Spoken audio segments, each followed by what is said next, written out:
Aloha and welcome to Where Do We Go, a podcast where we, as high schoolers, sit down with female professionals in different fields to simply talk story and share with us their experiences, advice, and overall helping us foster female leaders for the future. I'm your host, Kylie Hamamoto, and I'm so glad that you decided to join us today. To learn more about our podcast and previous episodes and speakers, visit our website at www.wegohawaii.org/listen. Our podcast is brought to you by WeGo, a nonprofit organization founded by Kylie Hamamoto with the mission to foster strong and independent female leaders. To learn more about WeGo and ways to support, visit www.wegohawaii.org for more details. Today's Where Do We Go episode is a special installment part of our Women Across Professions event. This week-long experience features leading women in fields that include business, medicine, engineering, and more to support girls in our community and giving them opportunities to gain valuable insight and mentorship. Following this interview, we hope you will join us in listening to other interviews we held and hear some of the words of other women at the forefront of their field. To learn more about Women Across Professions and to listen to other interviews, visit www.wegohawaii.org/womenacrossprofessions. In today's special installment of Where Do We Go for the Women Across Professions Conference, we are joined by Punahou sophomore Kat Viola, who will be having a conversation with Teresa Vo of Pediatric Physicians Group. Mahalo and enjoy today's episode. Hi everybody, I'm Kat Viola and this is our Women's Across Professions Conference. Our first interview in the medical field is Dr. Teresa Vo, who works as a partner at Pediatric Physicians Group in IAEA. So let's get right into it. So you are a Doctor of Osteopathy. So can you just explain the general differences between a DO and an MD degree? Okay, so hi everyone. So I have a DO degree, which is a Doctor of Osteopathic Medicine, and then an MD is just a medical degree. So, and the same thing, you go through the same training, 4 years of undergrad and then 4 years of medical school. The only difference is that osteopathic medicine is a more holistic approach to medicine. You do learn like 200 extra hours of manipulation. So similar to like chiropractic medicine, you learn how to adjust the body and learn more about the musculoskeletal system. So that's the difference. Okay, thank you. And then what were your favorite courses throughout high school? So I was a biology major in college, but so definitely science was always my forte. So I did like chemistry, physics, because a lot of the classes and things that you do need for medicine require science, right? So you're more interested in science. That's for me. It helped me with my career in medicine. So. Okay. And then was there anything specific that drew you to the science courses, like any specific topics that made you like increase your interest in the field, or just generally you were interested? No, I was actually interested in medicine very young. Like I was 8 years old, and I actually told my mom I wanted to be a pediatrician already at that time. Wow. So I was born premature, 32 weeks, and my mom always told me like she had an emergency delivery. I delivered right when I got into the emergency room, and doctors helped me. And she always told me that story when I was little. And so I was always interested in medicine and helping babies too, because I thought that it was so unique that and motivating to, be like the doctors that helped me. And so in second grade, I remember they asked me like how to do a how-to project. To learn about something, I did a project of how a baby is made. And the teacher was like, what? And I drew like cells and how a baby was formed. And then she's like, that's what you want? I was like, yes, I'm so interested in how a baby is formed. Yeah. And into embryo. And so from early on, I was really interested in pediatrics. And when I was even in elementary, I would like volunteer to read to kindergarteners and first grade, because I love children. And I was like, oh yeah, I want to be a baby doctor, so I should understand more how kids act. And even though I was 12 myself, I always wanted to do that and learn all aspects about pediatrics. So Oh wow. So I feel like that's really interesting because like growing up, right, my mom has always been super involved, so that kind of interests me. But like hearing how your mom also influenced your decision because she told you those stories, I find that right, very interesting. Yeah. right. And I had a great pediatrician growing up. Mhm. I mean, he was an ER physician for many years and became a pediatrician. And I think he retired in his 80s. Oh And wow.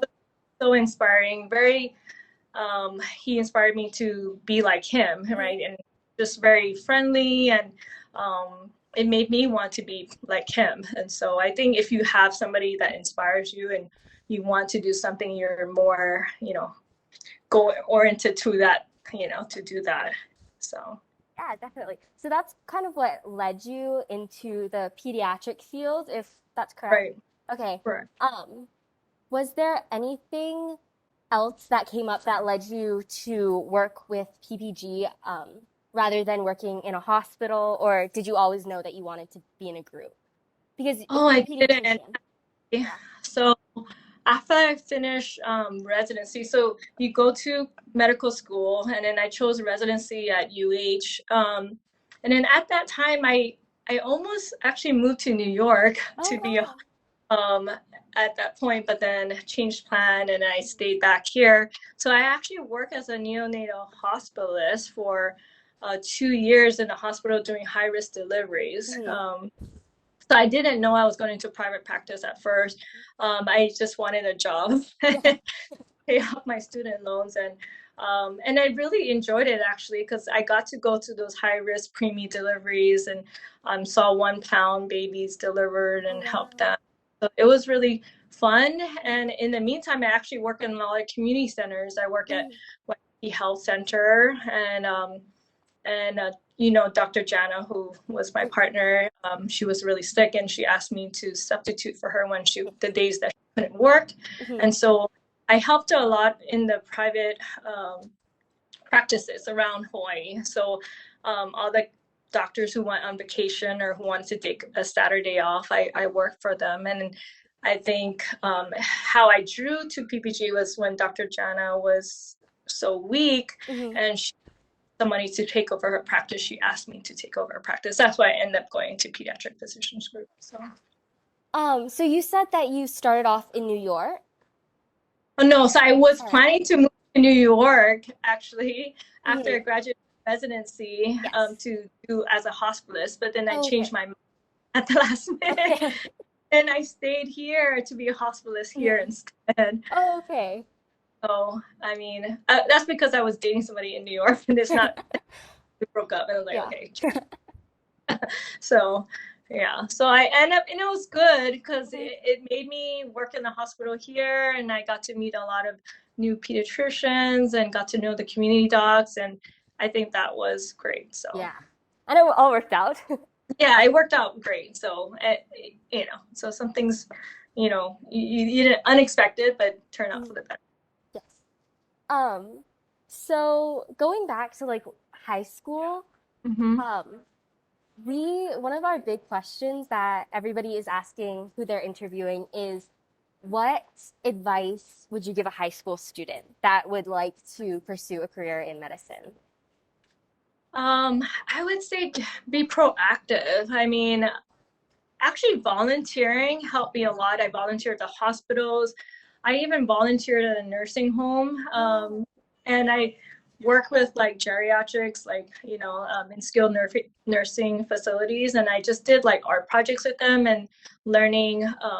And then, I mean, I knew I wanted to go in pediatrics, but I like medicine mhm, overall, and I wanted to see all aspects, right? And mhm, so sometimes just volunteering and seeing different things, right? You could go to a hospital setting, you can go to a private practice setting, and I mean, there's all these things you can do to see, and there's so many aspects of medicine, physical therapy, dermatology. I mean, there's so mhm. many. So if you're interested, you should go and check it out and ask to shadow, because that's the best thing you can do for yourself is get into it and actually see.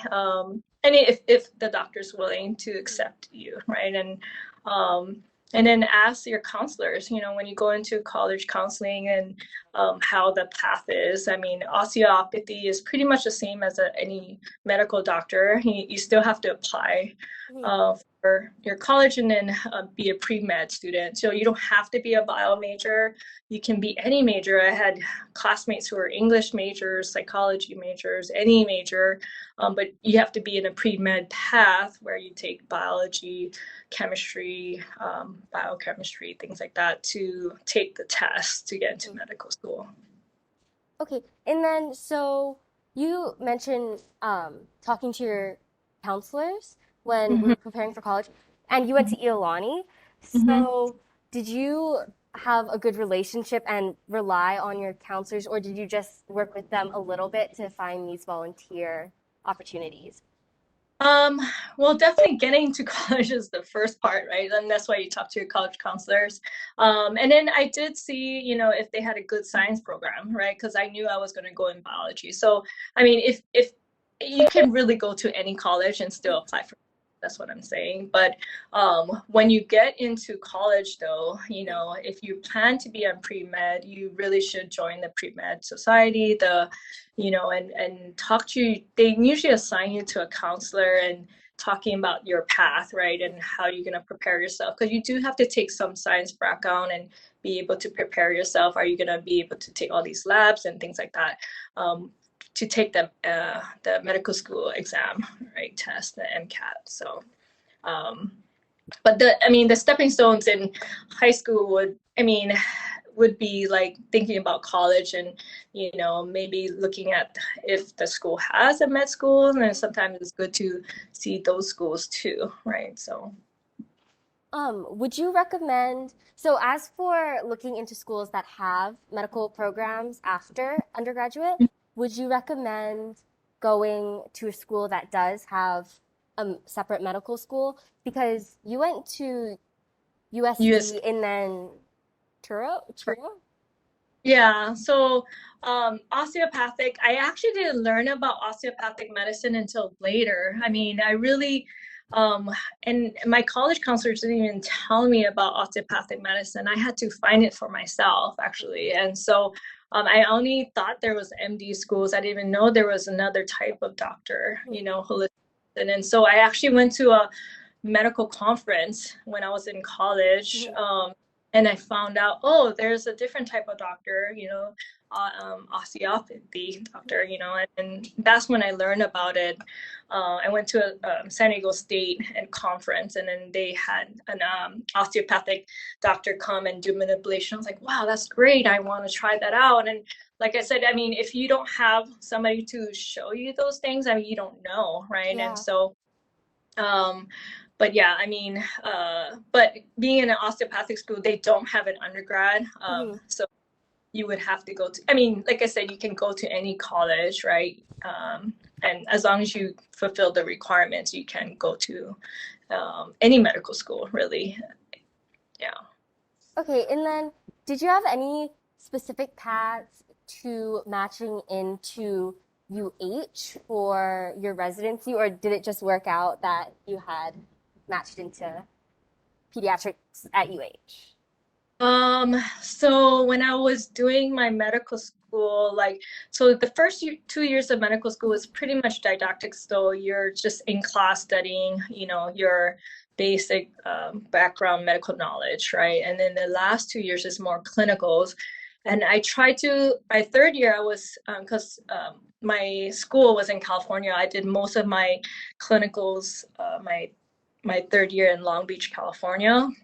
So I wanted to tie myself back into Hawaii and get, a lot of medical doctors. So I did a lot of rotation my fourth year. So I had to set up my own because a lot of, there is no osteopathic medical school here in Hawaii. There's there's a growing number of DOs now in Hawaii, but at that time I only knew one. And so I had to call that one. And, it's like, I want to stay in Hawaii, but I want to have my rotation. So I had to do partly some with UH and some with an osteopathic doctor. And And I think it was great because I got to meet both, you know, the MD docs here at UH and then the DO docs. So as an osteopathic doctor, though, you can go into any residency program, a DO program or an MD program. So What would you recommend for somebody that is on the fence whether they would want to apply to DO school or med school? Would you recommend one or the other? Would one make their path to being an actual doctor easier or more difficult? I would say, I mean, right now they have merged the programs a lot. Like in that the board exam is just one board exam. Before it was all separate. But if you really want to be more hands approach, you know, holistic approach and learn that aspect, you know, choosing the osteopathy would be the way. But either way, I would say even I have a lot of specialist friends and still went to osteopathy school because medical school is, when you apply, it's a numbers game. Yes. I mean, 30,000 people apply a year, and 10,000 get in 1/3, right? Yeah, crazy. So you have to apply to, you know, many. You can't just apply to one and you can, you know, I mean, lucky if you get in the first time around, right? Yes. So yeah, so I did have to apply twice. And actually the first time around I applied to only MD schools and to UH and I didn't get in. And I was like, oh, you know, I found out about this why didn't I apply there? And so, and then that's why I got into Touro University. So okay. Yeah. Thank you so much. That was really great. I'm really excited. So yeah, I think Good luck. Yeah, thank you so much. Mahalo for tuning in to today's episode. We hope you were able to gain valuable insight from our wonderful speaker today. We hope you have a great rest of your day and tune in next time. This is Kylie, signing off. We'll see you in the next one.